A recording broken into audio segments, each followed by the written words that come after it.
Hi, welcome to the Divorce Guide. Hopefully you've seen my other videos on the topic of finances.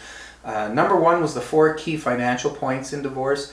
Number 2 was the biggest mistakes with finances. Number 3 was the biggest mistake with your will and your life insurance. And number 4 was the one financial truth that I've seen come apparent in all divorces. I'll put the links to those titles in the comment section below this video window for you so that you can click on the links and see them, because there's some very important details in there. But today I'm going to talk about something else that's very important. Today I'm going to share more financial mistakes that people make in the early stages of their separation and beginning their divorce process. Number 1, the mistake is waiting to consult a financial expert. Now remember, I'm not a financial planner, so this is not about self-promotion here for me. Nor do I ever get any kickbacks if you ask me to recommend the best financial experts that I know. I'm just trying to help, and there's no compensation for me. But during the divorce process, I've seen too many divorcees rely solely on their lawyers to evaluate the long-term impact of various settlement options. They look to a wealth advisor afterwards to create a financial plan, and this can be a huge mistake. Your family law lawyer is the expert in navigating your divorce and your settlement. However, working together with a financial expert around the details of your marital estate and how they can affect your long-term financial responsibilities is critical and necessary before you make any settlement decisions with your lawyer and agree to anything with your soon-to-be ex, because sometimes those can't be reversed later on.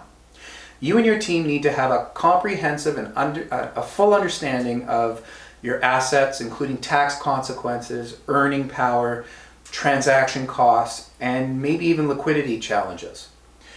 Bank accounts might seem obvious to you, but private equity, stock options, family businesses, residential and commercial property, retirement accounts, they all have distinct attributes and potential challenges that should be considered when your lawyer is negotiating your settlement.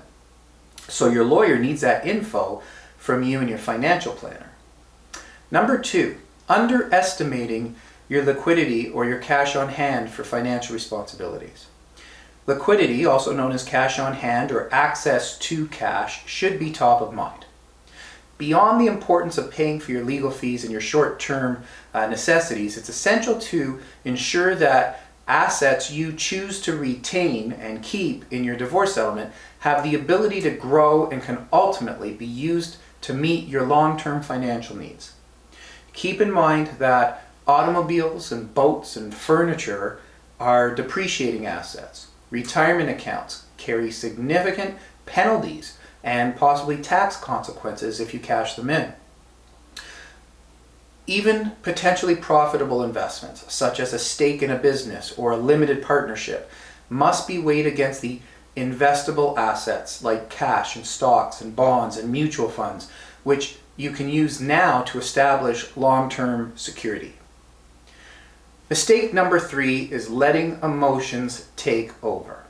As a certified negotiator myself, among my other credentials, I've talked many times about how emotions control almost everything that anybody does. Emotions always ultimately override logic. Emotions cloud good judgment. And during divorce, emotions run higher than ever. They run rampant and they're volatile.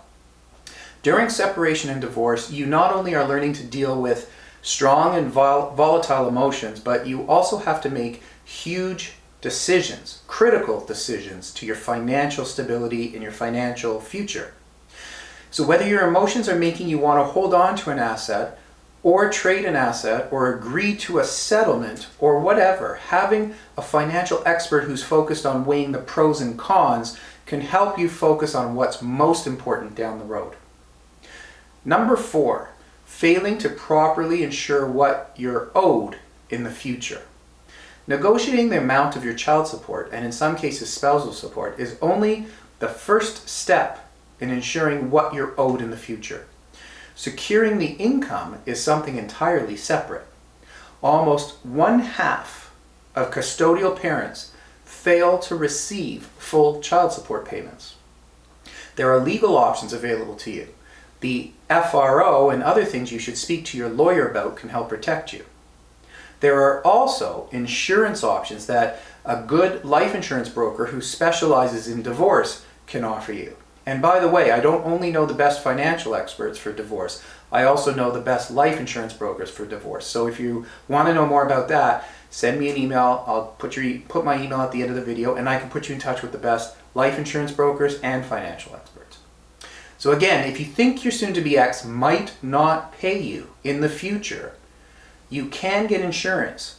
And it's important to speak with an insurance broker who specializes in this early in your process so that your lawyer can negotiate in your settlement conferences and your settlement discussions who is going to pay the premiums for you. Are you going to pay the premiums? Or maybe you can negotiate that your soon-to-be ex will pay the premiums. Like I said earlier, if you need recommendations, I know the best family lawyers, and I also know the best financial planners and life insurance brokers who not only are experts in their field and known for their knowledge and integrity, but they specialize in divorce. And like I said, there's no compensation for me in referring, so I just like to make sure that you get the best advice and guidance.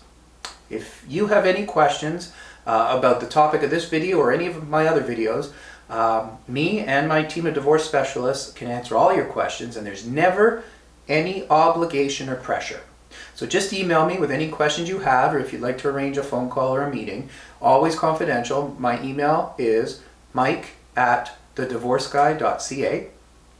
And before you go, please hit the thumbs up button now before you forget, so that this video can help other people with the same questions. And if you really like it and think it can help others, please share it. Thanks for watching.